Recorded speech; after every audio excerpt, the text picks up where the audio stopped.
ADB 150. So, issue nito, pag in-on siya, yan, pa-press dyan. Yan. So, ayaw niya mag-start. Pero yung brake niya, gumagana naman. So, itagkalin natin pagka-brake mo dyan. Yan. Okay. So, ibig sabihin, okay yung brake niya. And then, yung side stand sensor naman niya. Yan. So, engine data.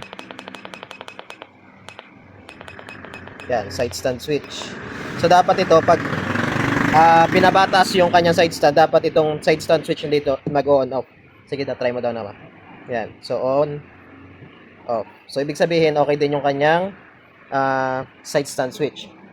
So, pag nagkaganyan yung motor nyo, tapos hindi nagka-crank, okay yung side stand nyo, okay. Pwede ang sira niya itong mismong starter switch, o kaya yung switch niya dito sa ilalim. So, meron kasi dito yung switch.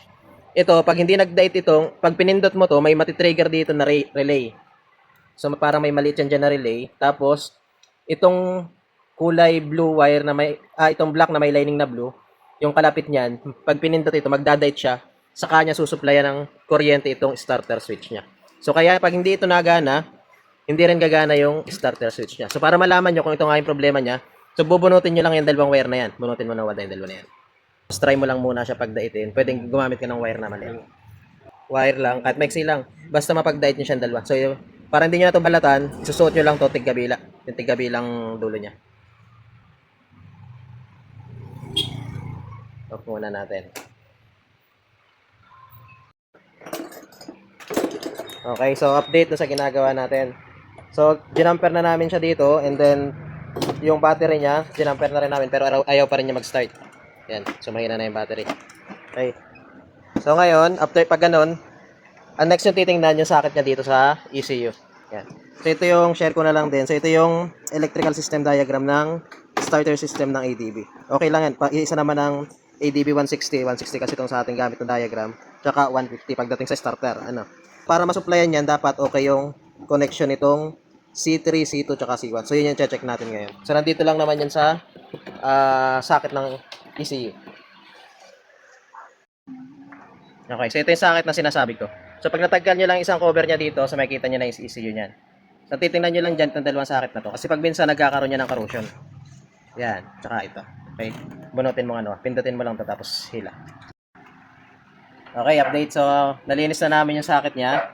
Tapos yung kanyang mga connector, inipit namin para pag minsan kasi lumuluag yun, naglulus dito. Okay. So ngayon, jajumperan ulit namin siya kasi nga low bat yung kanyang battery. Yan. Ay, sorry. Okay. So ngayon, try natin ulit siyang start. Okay. Pa-preso dyan ang preno. Yo!